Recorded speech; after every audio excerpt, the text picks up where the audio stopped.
And stopping by the carne asada this week is Nicole Chayet Singer, VP of Comms for the Los Angeles Dodgers. But before we get to her, want to let you know that our good friends at BetOnline are presenting this episode of the Bleed Los podcast. They're our partners, of course. They continue to be the number one source for all of your betting needs and sports info. Find all of the latest odds, news, and sports development, including this year's basketball championship finals, NBA. Dubs and six, by the way. I don't care what anyone says, Northerners, Southerners, all that stuff. Dubs and six. The NHL Hockey Conference Finals, and of course, Major League Baseball, fighting, everything. They have it all. NFL futures. Check them out. Super easy to join. Head to their website today, which is betonline.ag, and you can use your mobile device, computer, whatever you have, and you will receive a 50% welcome bonus on your first deposit just by using our promo code BELIEVE, BLEAV, to get your bonus and get into all that action. Bet online, where the game starts. Huge thanks to them for presenting this week's episode. But like I said, stopping by the carne asada is the one and only Nicole Singer. She is the VP of Communications for the Dodgers. In my opinion, some of the more important people of any sports org, regardless of level, because that's how you hear all those stories and all that good stuff that the tutorial. I'm sorry, the 30 for 30, all that jazz. It usually comes from someone in communications. But either way, Nicole, thank you for joining us. Thank you so much for having me. Like I told you earlier, this is my first podcast. I'm usually setting these up for players or other executives. So I'm excited to join you all for this. No, absolutely. We're stoked that you're joining us and that we're your first rodeo. So we'll take that all day. And you'll go easy on me, I know. So that's the hope. We're just going to throw some softball stuff, let the people know how you guys work. I mean, I'll be honest. Comms people, if anyone ever disrespects comms people, or they're when you hear a pitcher standing up for his team and throwing at someone, that's how I am with comms people, because if it wasn't for you guys, we don't hear anything. So with that said, you obviously get a lot of communications requests. I'm just curious, how busy is your inbox? My inbox is pretty busy. I actually turned it off for this episode so that it doesn't, make a lot of noise for you all. But it's all, honestly, it's great. The amount of messages that I'm getting just about different initiatives that we're working on. And there's a lot of opportunity working for the Dodgers. And that's why I was so excited to come on board and accept this position, because I feel like the sky's the limit with such a globally recognized brand. And I'm Mexican as well. So I know that that's a huge component of the fan base. And I'm just very excited to be here and to be working on everything for the Dodgers. Well, and as you know, we're Mexicans. It may be not obvious with our, as Juan says, he's pigmentally challenged. I can't say that word. I'm sorry. I have Spanish, conquistador blood in me. I'm sorry. You've apologized enough. I have oppressor blood in me. What do you want from my life? That's why you don't eat flour tortillas, because then if you do, then you continue the tradition of pain. Oh, we'll get into that with Nicole, but proceed.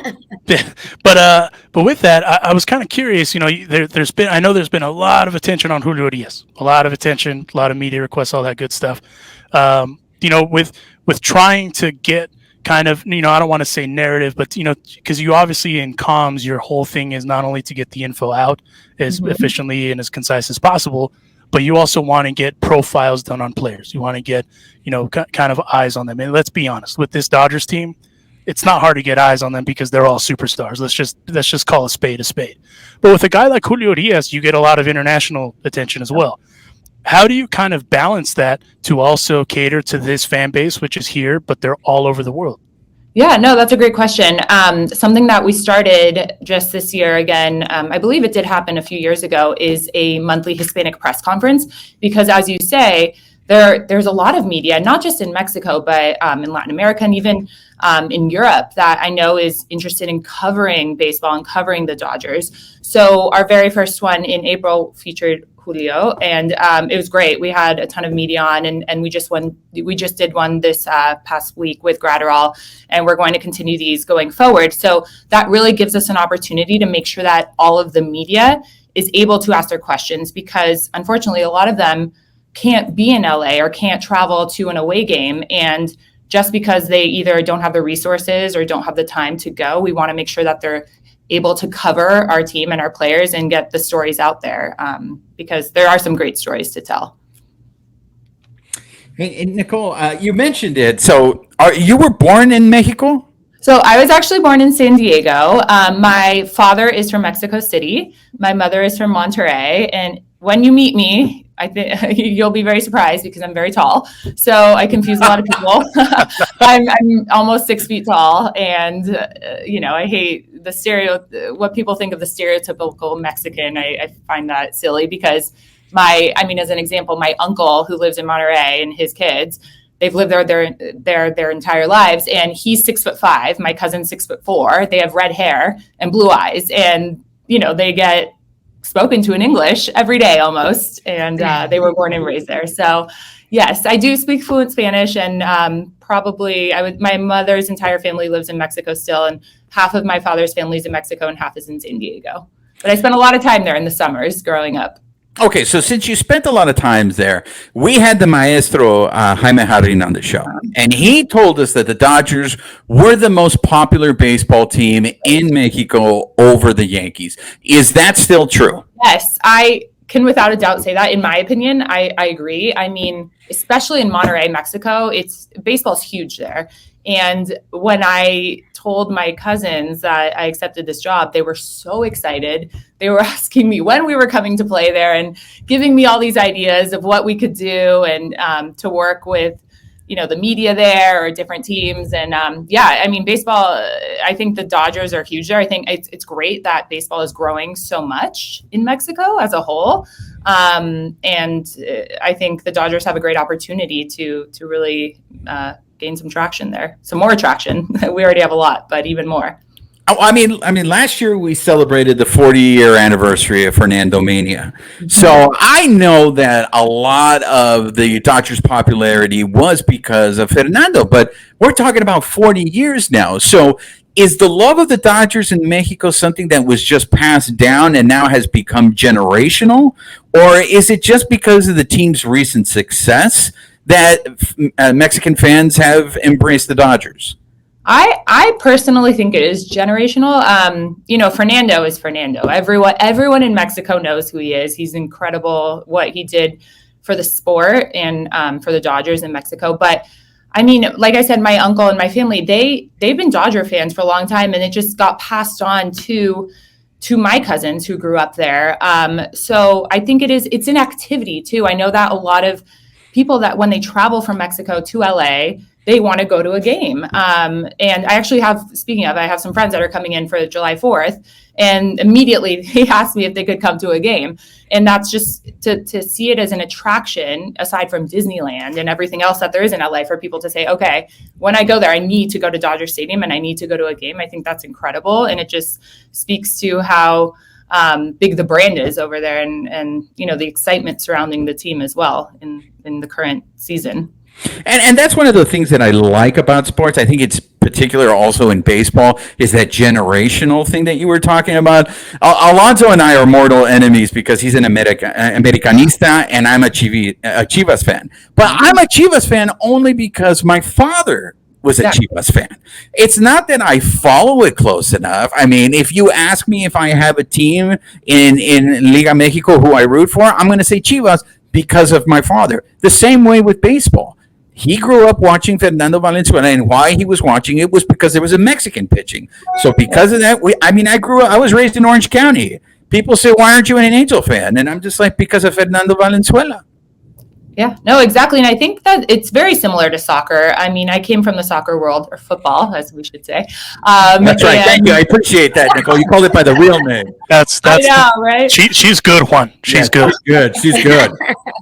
But that's a whole other conversation of what teams we support. But it's similar to that. I mean, in England, if you're a Chelsea fan, if your parents were, you're a Chelsea fan, your kids are Chelsea fans. I know it just gets passed on, and I feel like what I've seen also from Dodger fans in Mexico is that when their kids are born or their friends have babies, they immediately buy some of the merchandise and put their babies in the clothing and take pictures and want to share it with everyone. So I think it's very unique and it's very special, and it's something for people to come together as a family to watch, a Dodger game or hopefully a playoff game and whatnot. So it's a fun activity that the whole family can enjoy, I would say.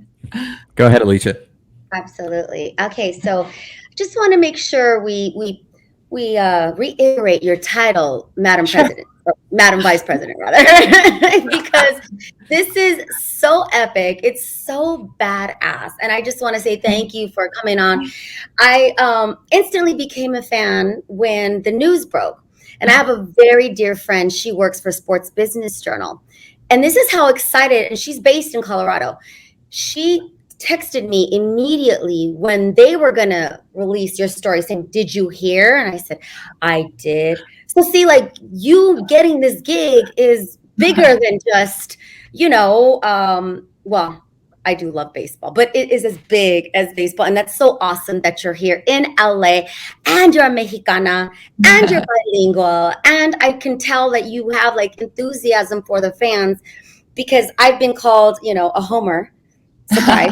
And I just want people to understand how special it is to go to a Dodger game, to be a Dodger fan. And I'm not putting me above any other fans. I just want to give love to my city, my team, and our fans.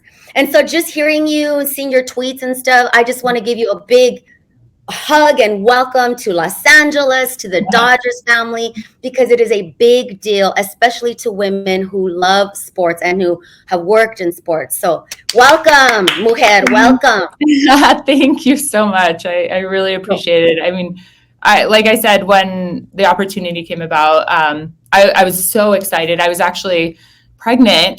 So I have 3 kids, and I was pregnant when they approached me to interview. And I thought to myself, oh, I was going to deliver twins in December, and I thought, oh, there's no way I can do it, but maybe I can figure it out. And, the timing just worked out. And of course, my boys are now almost 6 months old, but of course it would have been great if it were, 6 months after I delivered, but I couldn't say no to the opportunity. I mean, I've worked in sports for so long, and the Dodgers being the Dodgers, like I said earlier, it's just an amazing opportunity to really grow the brand, and the sky's the limit. And with the fan base, it's just so exciting. I mean, as you know, our offices are here at Dodger Stadium, and every day that we have a game and you see the enthusiasm of people walking in, and just all the different events we have going on, it's very exciting. And for me, it's obviously my first year here, so I get to experience everything for the first time, which has been really great so far. And so again, welcome, and tell us a little bit about your journey. So I know why I love sports and why I wanted to work in this industry, because of my father and that whole generational thing. And there was no way I could be anything but a Dodger fan, because we've been going to the games since I was in my mom's belly. So what about you? Did you want to work in sports? Did it happen in college? Or tell us, for all our little mejitas out there, what got you going in this industry? Sure. So I will say I grew up a Padre fan. Sorry, because I was. Hey, we're gonna have to shut it down. Shut it down. Shut it down. Shut it down right now. Right now. We're done with the interview. I gotta go. Shut it down. We gotta go. But of course, any team that I work for, that is the team that I'm a fan of. And I did work for the Padres for a year. But when I was 11, I don't even remember how, but I was given through school, I think it was the first person to come with a parent to the office gets 2 free tickets to a Padres game. And my mom, honestly, if she ever listens to this, she'll be sad that I said this, but she was always late to pick me up, always late. And for some reason, she was actually on time that day. And I had never been to a Padre game in person. We had been to other sporting events in Mexico, but never to a Padre game in person in San Diego. And she was on time, and I went to the office, and the tickets were still available. So she went with me to the game, and I instantly fell in love with the Padres and just baseball as a whole. And I remember waking up every day at 5:30 a.m., especially in 98, when we sadly lost to the Yankees in the World Series. But waking up every morning to go get the San Diego Union Tribune and read it front to back, the entire sports section, because really in San Diego, it was just the Padres and there was no other sports team, the Chargers. But at that time, the Padres were Damn, the disrespect to the Chargers. Don't even get me started on the Chargers. She's redeeming herself, Juan. She's redeeming herself.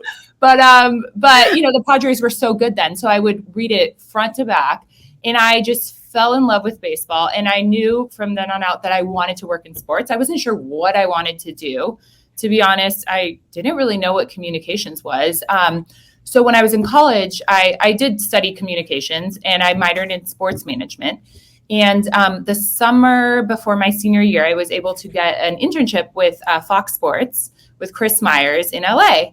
And, when I was there, I was thinking, how can I get more experience? What can I do to learn more about the sport? And my motto has always been, what's the worst that can happen? They say no, right? So Right.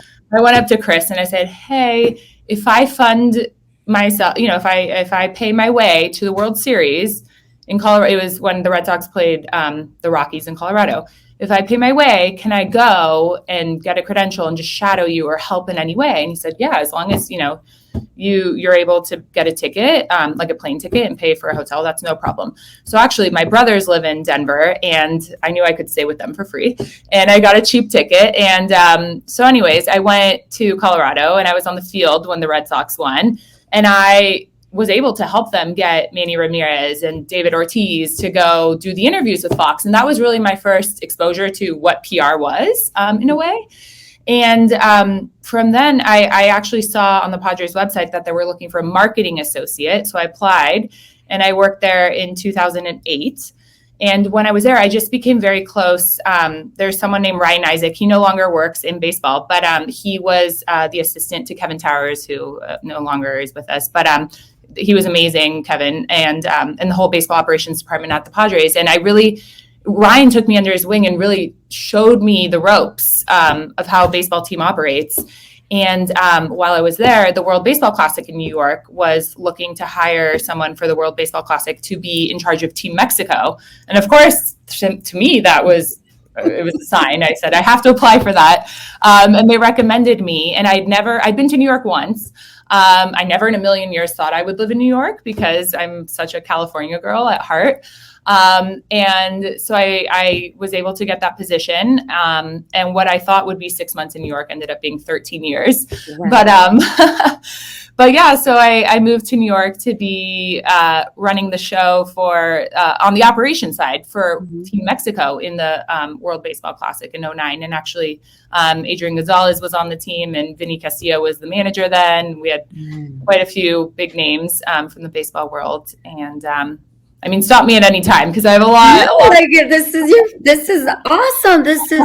It's a testament to being passionate about something and going for it, right? Like you weren't afraid to ask questions. You weren't afraid to ask for what you wanted. And I think that's an awesome lesson to share. And I love that the Dodgers came to you and you were pregnant with twins, had to make the move, but you're still closer to your family now. And now you're around a lot more of I would say better tacos than New York. I'm just putting it out there. I completely agree that the Mexican food scene in New York is not great. Whoever can figure that out will make a lot of money because it's lacking. Although when I worked after the World Baseball Classic, I ended up, the Padres, the people I knew from the Padres recommended me to the Mets. They were looking for a media relations coordinator, and they wanted someone bilingual. And so I interviewed, and honestly, I was shocked that they hired me. Sometimes I don't give myself enough credit. I'm good at doing PR for other people, but I don't necessarily like to talk about myself that much. So yeah, when I was working for the Mets, I will say there was better food around Citi Field in the Queens area, of course. Right. But yes, it was a good. I had more fun with the Mets fans. I've seen the Dodgers play all three stadiums, Yankees 1 and 2, and Mets. And the Mets fans were so much more fun. Even the train ride, the experience. Yeah, the 7 train. I lived on that 7 train for a few years. But you're back. And thank you for being an ambassador, a California girl in New York. We appreciate that, but we're good. It's good to have you home, girl. It's good to have you home. I want to ask one more thing.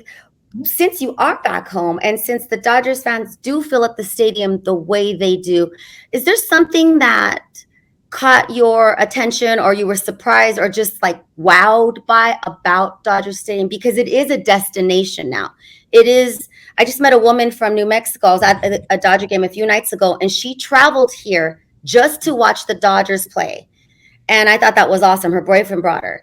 So what is it about Dodger Stadium? I mean, it's not just the product and how amazing the fellas are on the field, right? Like, what is it about Dodger Stadium or the Dodger fans? Yeah, I mean, a few things to say there. One, I mean, the Dodger fans are incredible. Like I said before, they have so much enthusiasm and genuinely walking around, and you get excited just from being amongst all these other fans. Truthfully, especially on opening night, opening day, it was incredible seeing the place packed. And I'm very excited for tomorrow night, Pride Night. I think it's going to be incredible. I think we have a sellout crowd on hand, so that'll be wonderful. But the enthusiasm, the excitement, people are genuinely there because they want to experience everything. So it's not just about the game, but the center field plaza. I actually hadn't been there the last time before I started this position. The last time I was here was in 2018. So it was before the renovations, and it's incredible what they've done there. Very impressive. Janet Marie Smith is incredible. Also, I know, you spoke to her recently. Yeah. So what they've done there is wonderful, and just walking around, taking it all in. But it's just, Dodger Stadium has been around for so long that it's such an institution, and it is a destination, as you say, and you feel this, I don't know how to explain it. It's just, you feel something special when you walk around. It's not like a brand new stadium that feels very corporate. It's just a wonderful, old school place that they've made new school in a way. And I really love it. Everyone. I love it. And you know what, guys, I'm going to have to follow up with, what are your thoughts on the wave? Like, I mean, I don't, I like the wave. I don't hate it, right? I don't hate it, but there are some people who hate it. I know. It's controversial. I grew up doing the wave. What can I say? I mean, love it or hate it. I think it's fun. I think for people that maybe are not diehard baseball fans that come out, they remember those moments, when the wave was going on and it went around the stadium for 10 consecutive times. I don't know. It's just a thing that people remember. I think if I feel like if a lot of people are joining in and having a good time, then who are we? But I think, was it Alonso or Juan, you guys had some parameters for the wave, like never while our team could be losing, or I forgot. No, that was Alana Rizzo. You're confusing us with Alana Rizzo. Alana Rizzo was personally offended when we brought up the wave. Triggered. Right. Yeah, she was completely triggered. So I don't know if it was some tragic accident that befell her during the wave, but she has some strong feelings about the wave. So if you guys want to know what her feelings are, go back and check our episode with Alana Rizzo. And what you'll take away from it is that she was triggered by the wave. And she was, but I mean, listen, Juan and I mean, we kind of differ on it to a certain degree. I'm cool with it as long as the team isn't losing. That's kind of how I take it. That's what I thought. It was, as long as they're not losing. Yeah. No, I'm with you on that. I agree. There's a time and a place for everything. And I mean, I have to be honest, I haven't noticed it that much or at all this year when we're losing. So perhaps, I don't know. Maybe they heard us. I don't know. Because they're all listening. All the fans are listening to your podcast. That's the hope. All three of those people told all their homies, and then that way they stopped the wave. So I mean, that's the win right there. Exactly. Yes. But there is a time and a place. I agree with that. Yeah. Nicole Singer, VP of Communications for your Los Angeles Dodgers, are joining us here in the Carne Asada. I want to ask you something because you and I are fortunate enough to work in pro sports, and I feel like it's something that we take for granted sometimes. Your office actually happens to be at the stadium. As you know, most pro teams don't have their offices at the stadium. It's somewhere off-site. New York FC, your alma mater. That's the perfect situation. How does it feel for you when you kind of show up to a place like Dodger Stadium? You just kind of hyped it up, right? But you also realize that you're not just showing up to a game. You're actually going to work there every single day. How wild is that for you?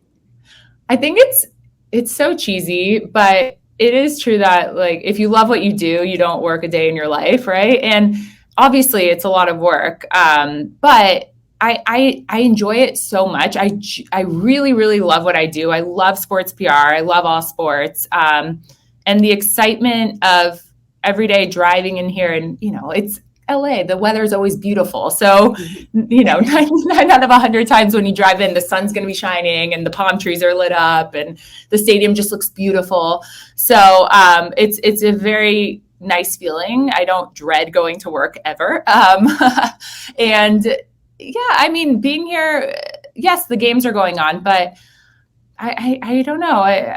It feels like I'm just like right now, there's a game tonight at 7 in 6 hours, right? Less than 6 hours. And I am preparing everything for the game, and then I get to go enjoy it, and hopefully we win.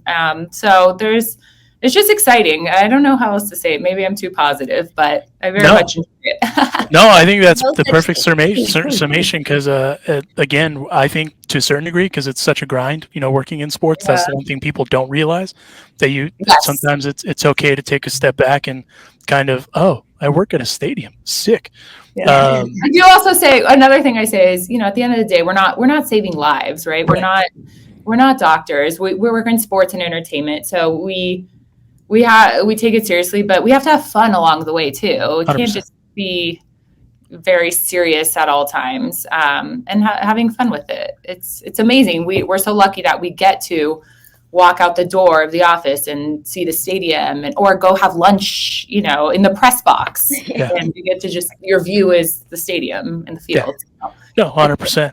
Awesome. I've always wanted to ask this because I've asked some of the other comms people, and all the answers have been kind of different. One of your jobs is obviously to help coordinate, like the room that I'm in, the media room after the game. And after a tough loss, I know that's a tough one, because if it's not you, it's somebody else that you send to. Let's just, as an example, not to throw anyone under the bus. Hey, Freddie, they need you in the media room. I know that part of the job can be a little cumbersome, especially after a bad loss, but even more so in the playoffs. So I was just kind of curious, that part of your job, how do you navigate that? Yeah, I mean, look, these guys are all professionals. They've been doing this for a long time. And even the younger players, they learn from older players that have been around. So it's never easy, but I think that also shows the character of the players that are going out there and talking about the tough loss, whether it's in the regular season or the playoffs. Of course, the playoffs is much more difficult, but in the regular season, I think it does help that there's so many games, and if you're generally playing well, it makes it a little easier. But again, we're lucky that we have great players on the team, and they're not difficult at all. They understand that it's their job too, and they have to respond to tough questions, and it comes with the job, Yeah, no, 100%. And I'm going to ask this, even though it's ahead of when Juan is going to ask it at the end of the show. But I'm just curious, in New York, did you actually ever have good Mexican food? You can be completely honest and totally disrespect the Tri-County area. I will allow it. They did open a new taco place. I think it's called Tacos Numero Uno, in Tribeca in Manhattan. They did open one, and it was the most authentic Mexican taco place I'd found. And of course, they opened it a few months before we left New York. But I think it actually started in Chelsea Market, and then they opened an outpost in Tribeca. But it was pretty good. It was street tacos. Was the hot sauce actually hot though? Because the one thing I've experienced at all the New York spots, the hot sauce is not hot. I agree with you. That's funny. I'm a hot sauce connoisseur. There's actually a fun fact, perhaps you know this. There's a hot sauce convention in New York every year. Okay, yeah, I've definitely gone to that, and have tried different hot sauces and purchased some. But no, for the most part, no. I'm very happy to be here, and I eat Mexican food probably 4 or 5 times a week. So. Well, I mean, listen, no knock on New York. You have great Cuban and Puerto Rican food and all that stuff. Yeah, but Puerto Rican food's great. Yeah, I actually, when I was working at the Mets, I worked closely with Carlos Beltran, who's Puerto Rican, and got introduced to some wonderful Puerto Rican food there. And I'm forgetting the name of it. I have to remember, but there's a great place that we used to order from all the time. The players, the away teams usually would request it too, that provides some wonderful Puerto Rican food. So, yeah. And that leads into my next question before I toss it to Juan. What do you call beans in Spanish? Me, frijoles. Okay, that's the only word. So for our Puerto Rican friends, Jorge Castillo, apologies for not having time for you. It's frijoles. We had him on a while ago, and I legitimately thought he wanted to throw hands because we didn't call him habichuelas. Yeah. But are you also going to call a pen a bolígrafo? No, it's frijoles. Well, also, what do you call a pool? Like a pool that you swim in? What do you call alberca? It? Exactly. But everyone's like, no, piscina. Yeah. Even my husband's not Mexican. He's a real New Yorker. And, he speaks school Spanish, what they teach him. It's very proper. And he actually, to give him credit, he's probably 90% fluent now because I've made him speak. But he'll use the proper Spanish words. And I'm like, no, come on. It's alberca, not piscina. Yeah, no, if you ever hear someone say piscina, they're probably not Mexican. Let's just be 100% honest. I agree. Nicole, so just real quick, if your children ever had a boy band, would they be known as the Chayet Singers? Ooh, oh my gosh. Thank you. 2 shows nightly at the Pacoima Hilton. My husband, I'm going to have my husband listen to this. So he would say no. I would probably have to say they have to be the Singers. One time we went on a trip and they addressed him as Mr. Chayet to my husband. Wow. So he was like, great, this is what happens when you don't change your last name. But I'll ask him and see what he has to say about that. I think that's a great name, the Chayet Singers. But I want to go back to your days down in San Diego. Yeah. In particular, that 98 World Series that you're talking about. Any opportunity I get to speak about Tony Gwynn, I'm going to take it. Because to me, that guy was, you have guys like Ichiro afterwards, but to me, Tony Gwynn was, he's just an idol, even though he played for the Padres. He might have been, I know it was the tail end of your career, but you might have been too young to really appreciate him. But what are your thoughts on Tony Gwynn? Can you please school our listeners about how Mr. Padre, how good he was? It's funny that you bring this up because who was I talking to about this? I think this was at spring training, and I might have talked to Dave Roberts about this or someone else. But Tony Gwynn, to me, he was one of the best players of all time in baseball. And I think that if he were in any other market, or let me preface that, like in New York or LA or a bigger market, he would be someone that everyone talks about on a daily basis. He was incredible for not just the fan base, but the community and what he did in the city. But throughout his career in San Diego, he was just, I'll put it this way. I've worked with so many athletes, so many celebrities throughout my career. I never get starstruck ever. I've worked with everyone. When I met Tony Gwynn, I could barely speak. I was so excited to meet him because he was my idol, honestly, growing up as a Padre fan. So him and Trevor Hoffman, but more Tony Gwynn. Those are the only 2 people that I've ever been like, wow, I'm so excited to meet you. And he was just an incredible player. And it's so sad that he passed away so young, and that more people didn't know about him. I think that, diehard baseball fans really did. But, he was up there, in my opinion, with Derek Jeter. And Derek Jeter, as you know, gets a lot of coverage on a daily basis. And Tony Gwynn just never got as much coverage as he deserved, in my opinion. It's so interesting that you say that because I think that is a perfect example of who benefited from playing in a market. This is not to take anything away from Derek Jeter. I know he just joined Twitter. But here's the thing. For me, it's not even close, Tony Gwynn and Derek Jeter.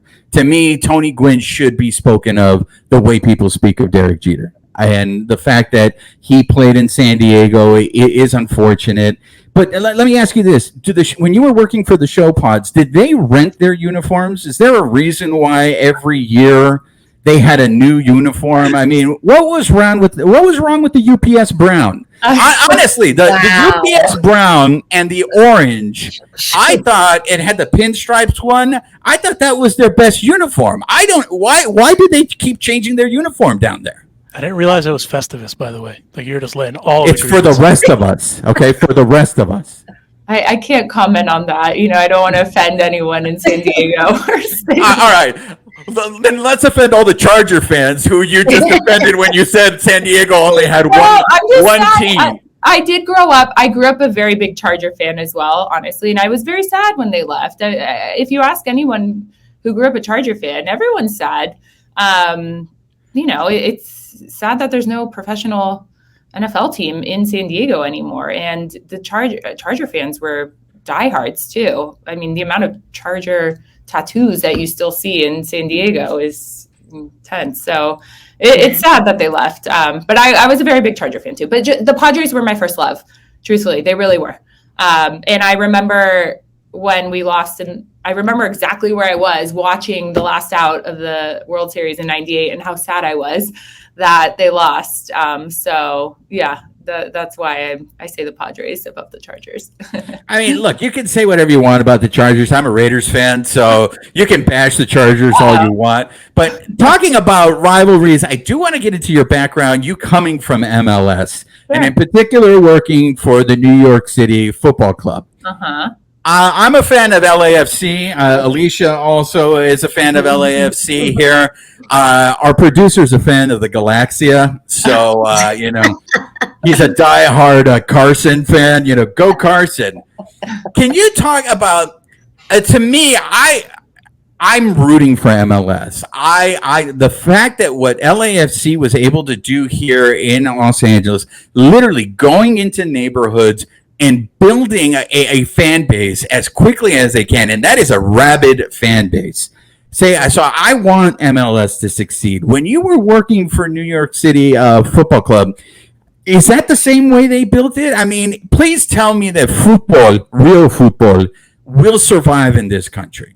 I think it will. I mean, it's growing tremendously. It takes time, and I don't have to tell you guys, but it's the global sport. At the end of the day, soccer, football dominates globally. So I do think it's growing tremendously. For me, it was very exciting being at NYCFC because I joined in October of 2015. So it was right at the end of the first season, the inaugural season, and playing at Yankee Stadium. And of course, NYCFC has the backing of City Football Group, which definitely helps with Man City. But it, even just in my 6 years there, seeing how much the club grew and how much attention. New York is a tough market, similar to LA, but I think more extreme. There are so many teams. Sports is king there as a whole. It's just everyone cares about sports. So to break through the noise of the Yankees, the Mets, the Giants, the Jets, every other sports team, and to actually get people to pay attention and become a fan is hard work.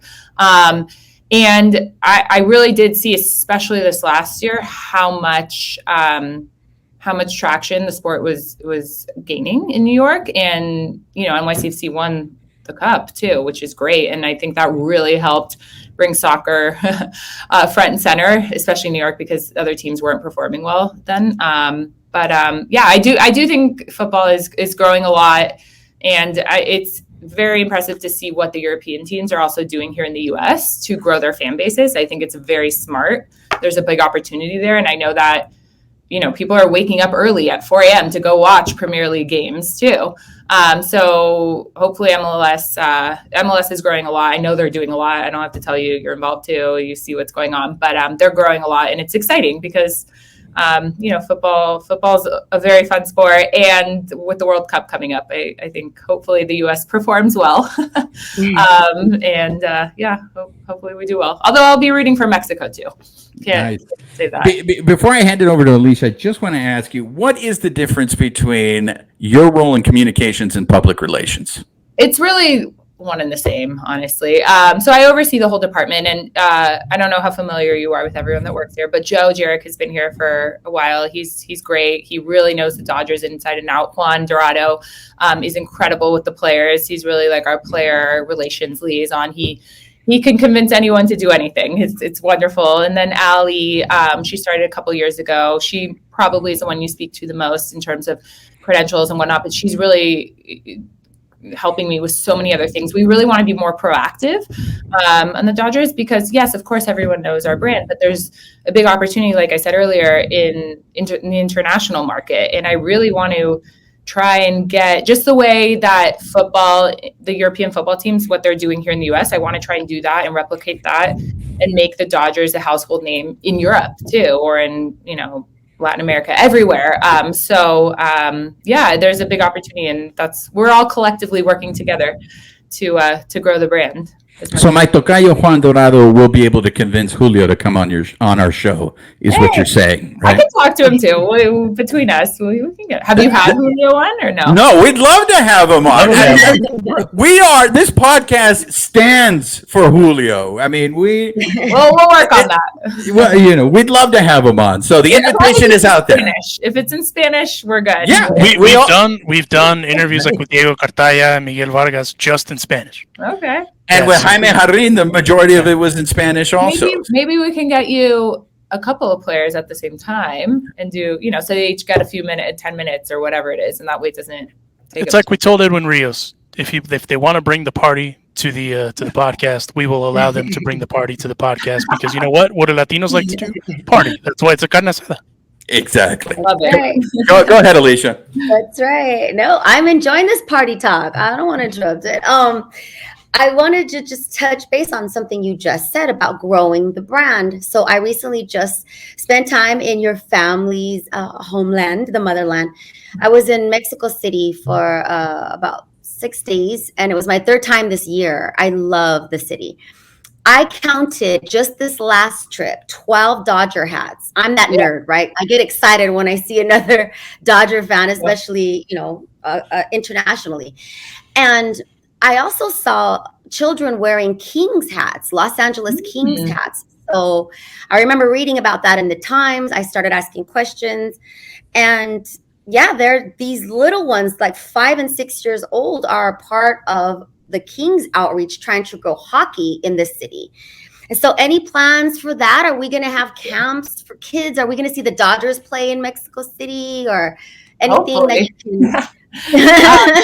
I know that's not just our decision in the sense of like playing in Mexico City. That's an MLB initiative. They drive that. But I hope so. Everyone knows that baseball is very important in Mexico. And I know that it's a big priority for MLB. So if we do play there, I will be the first to let you know. A couple of years ago, they played in Monterrey. Yep, I know. Yeah. Mm-hmm. Yeah. My cousins actually went, so I did not go to that game. But I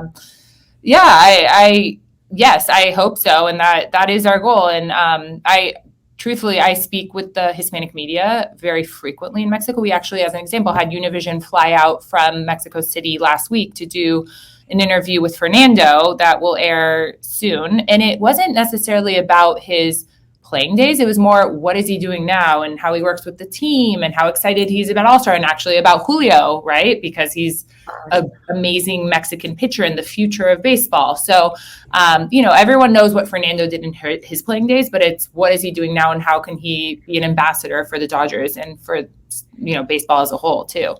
So yes, more to come. Definitely. There you go, Alicia. She queued it up for you. She threw you a softball. Go ahead. No, go ahead. She brought up Valenzuela. She did. She brought up. What is the whole purpose of our podcast? We want Valenzuela's jersey retired. I know you have no control over this, Nicole. Yes. You just got here too, so we can't really take it out. Yeah, we can't take it out on you. You're putting me on the spot. Take it easy on her. Look, we know we want Stan on the show. We want to hear it from Stan directly, but we just need to let you know that there's a lot of fans, and I think you see it. When we had Edwin Rios on the show, a Puerto Rican guy told us, hey, the majority of our fans are Mexican, right? You see that stadium. I know the figures are maybe like 50% of the stadium, but everybody that we bring on the show feels like more. Exactly. I feel like feels it's closer like to more. 70. Yeah. And because you have it, nobody wears the number. Nobody wears 34. You guys are going to be retiring Gil Hodges shortly. It's just like, come on. It's what the people want. If you're not going to give out the number, we need a shrine for what that guy did because he brought a lot of Latino fans to the Dodgers organization. He did. We can talk about this on episode 2. Good answer. Great answer. She's good. Did you see what she did there? She did. You are very good. I see what very good. In the business, that's called a pivot. And she did that great. Before we set you loose, Nicole Singer, VP of Comms for the Dodgers, joining us for a few more minutes. I wanted to ask you about the All-Star game. All-Star Game's a big deal. Obviously, it's in Los Angeles this year. We're hoping to be there and do some stuff, but nonetheless, it's a big deal for everyone around the organization. What can you tell us about some of the stuff that's potentially incoming that you can tell us, of course? And more importantly, how excited are you and your team to kind of get that bus going? Because that's going to be a hell of a ride. I'm very excited. First off, I will say that before I even interviewed for this job, I actually had a vacation planned the week before the All-Star Game. And as soon as I accepted the role, I immediately canceled it because I said, there's no way I can go on that. I have to be here to help because I know there's going to be so much going on and it's so exciting. I will tell you, I have a weekly call with MLB about all the different activities, and they're working on some incredible stuff. Some of it will be announced soon. But I think you should expect, it's LA, it's the entertainment capital of the world, right? So I think you should expect some fun-filled activities, some great just involvement from perhaps some former players. And I think everyone will be excited. I know the celebrity softball tournament is going to be great, or game, sorry. And I think it'll be very exciting. And I think all eyes will be on LA for sure then. No, easy enough. And with that, I'll toss it over to my friend Juan so he can do some rapid fire and end the show as we always do. Before I do that, Alicia, you got anything? No, I don't. We're coming up on the time, so. I can't believe it's that quick. We're going to end the show the way we always end the show, Nicole, but I do have some rapid fire ones for you. So not only did you work for the show pods, but you also worked for the Metropolitans of New York. Now, were you working for them when Justin Turner was in missing in action over there in the witness protection program? Yes, I was there when Justin Turner was there. I actually, when I joined here, I went up to him and I was like, "You probably don't remember me," because I was a coordinator then. But yeah, it's fun. Honestly, it's incredible to see what he's done with his career. It's so impressive and how successful he has been here, and it just shows really any other athlete that don't give up. You can keep, you never know. You just need the right opportunity. You need to be in the right place at the right time, and you can succeed. So yes, I was there when he was there, and it's completely different now. Well, I was going to say that's kind of rare because you were able to see him in one stage of his life and now you see him established more towards the end. What do you think is the biggest difference from when you saw him with the Metropolitans as to now? Other than the length of his beard. The amount of media requests I get for him. Oh, really? Yeah. We obviously get a ton of media requests now. No, but I honestly, I can't really say. I remember him being very nice when I was there too. In terms of playing, I think he just, like I said, I think he got the right opportunity at the right time when he came here. And really, he's a very hard worker. I think everyone knows that. He really dedicates himself to being a successful baseball player. And that's his job at the end of the day. So, and he's great to work with. I mean, he will do almost any media interview we ask him to do, actually basically all of them. And if he says no, it's genuinely because he doesn't have the time or there's something else going on or he's committed to something else. So he's wonderful to work with, and I'm very happy for him. And I know he was very close with Shannon, who was my former boss, who unfortunately passed away from breast cancer a few years ago. But everyone loved him there too. So it's great. It's come full circle for me. Jump in here, Alonso. And one thing I forgot to ask you is about media requests. Who do you get the most media requests for? Especially with a team like the Dodgers, that for me is an intriguing question. I mean, Mookie gets a lot. Freddie, just obviously because Freddie's new to LA, people are reaching out and he's from here and everything. Dave gets a lot. Really, everyone, there isn't anyone that I can say, oh, we never get a request for him, which is great. That's good that the media is really trying to get to know all of the players versus just three of them. Right. So, yeah, Mookie, Freddie, you guys can guess, Justin. The usual suspects, per se. You could say. But honestly, everyone gets them. So it's good. It's really good. Nicole's being polite. We all know Chico is the one who gets the most media requests because there is the legend of Chico. Nicole, I have to ask you about this. So you worked for Topps? I did. Yes. So my whole career has really been a series of recommendations, someone recommending me. And that's really what happened with the Dodgers too. So when I left the Mets, I went to work not in PR. I was at player licensing, which was actually very helpful for my career because I was negotiating directly with the players' agents, and not just in MLB, but NFL. I actually helped start the Olympic trading cards that Topps has. I worked on that deal with a friend of mine in LA. So that was fun it was for the 2012 Olympics. And I actually came out to LA to do signing sessions with all 50 athletes. They all said yes. I mean, Michael Phelps, everyone, all the big names. So that was really cool. And then when I was there, my old boss from the Mets, not Jay Horowitz, but his boss, David Newman, he actually called me and said, "Hey, Showtime is looking for a PR person in boxing." And we had just signed Canelo Alvarez, another Mexican, to be a fighter at Showtime. And so that was incredible getting to work on his fights and, the Mayweather fights. We had Floyd Mayweather too. So got to experience a lot in boxing. Boxing is a very interesting sport. And then, and then when I left Showtime, a former colleague from the Mets called me, a different person, and told me NYCFC was looking for someone. So I went, and I worked there. And then when I left NYCFC, it was really because I was pregnant with twins and I was traveling so much. And I secretly just wanted to come back to California. And I knew it was the only way I could get my husband to move back to California was, hey, I'm pregnant with twins. COVID's coming back. I know it. And it's going to be winter in New York. We got to go. It's just 1 year. And then literally, I'm not exaggerating. I have the emails. 3 days before I was scheduled to have my C-section, the Dodgers emailed me to see if I could set up an initial interview. 5 days after I delivered my twins, I had my first Zoom interview with them. And everyone's like, "You're crazy. How are you interviewing for a job?" And I was like, honestly, if it wasn't the Dodgers, I wouldn't even do the interview. I'd said no to some other ones. And then, but I have to give so much credit to the Dodgers because it just shows how wonderful of an organization they are and how much they value women and just everyone as a whole, because they knew that I had just delivered twins. And I'm sure there are many other companies that would say, you know what, why would we want to hire someone that just had kids? Like, she can't do this job. She's going to be too busy. And they knew, and they didn't care, and that just really, to me, that says everything that I need to know about the organization. So it's been wonderful working here. I have amazing colleagues. I meet new people every day because the front office is so big. But yeah, and it's a very family friendly organization too. So it's good. Who has a better job interview story than that one, huh? I know, right?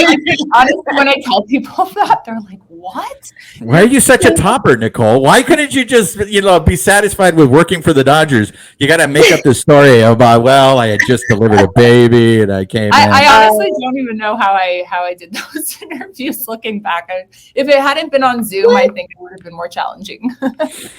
It's because you're a woman, and that's what women do. We get it done. We find ways. We make it happen.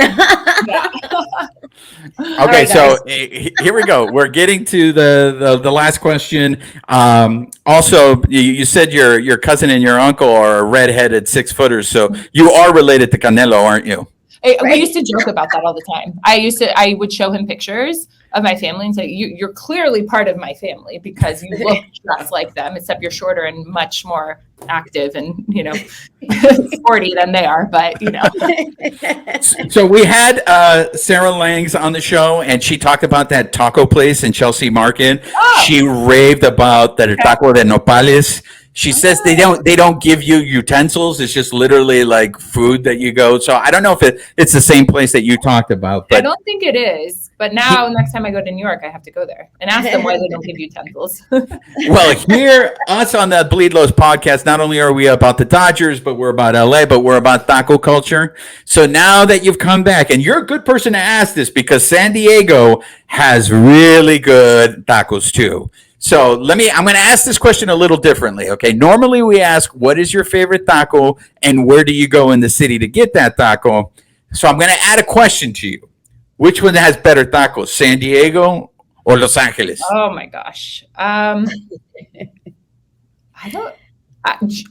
Honestly, I'm not just saying this. I don't know. They're both. I don't think one is better than the other. I think that truthfully, actually, in San Diego, I go a lot to Tijuana to get food too. My husband and I actually. Tijuana doesn't count. That's the champion. That's the one that we know we can't compete with. That's no, cheating. I know. We actually went to dinner there last Friday just on a whim. Like, oh, let's go to dinner. It's 25 minutes because I'm actually still living in San Diego. I'm moving up finally.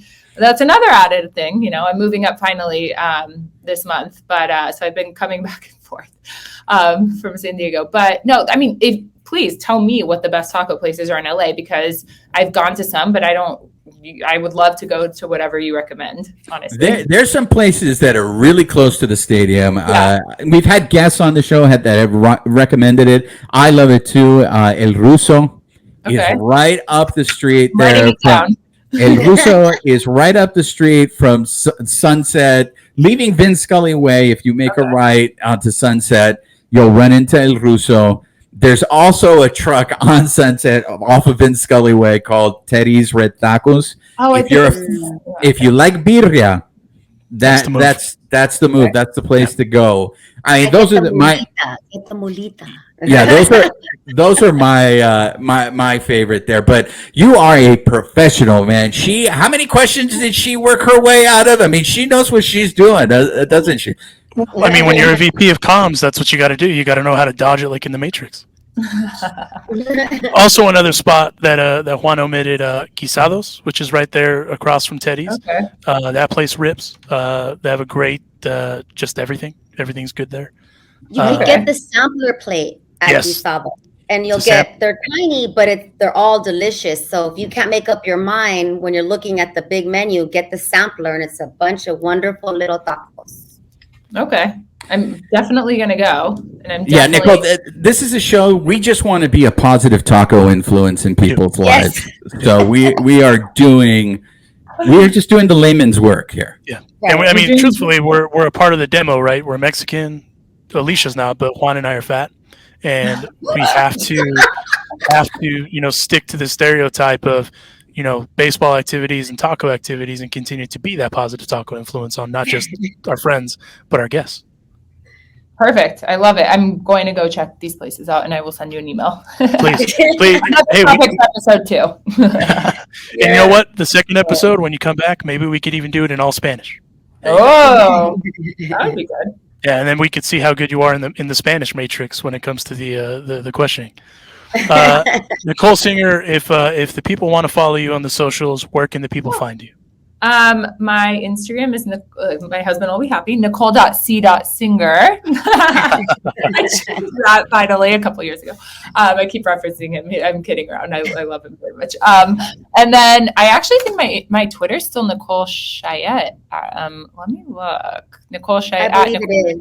Yeah. I never changed that. That I'm not going to change. Apologies to your husband. Follow her.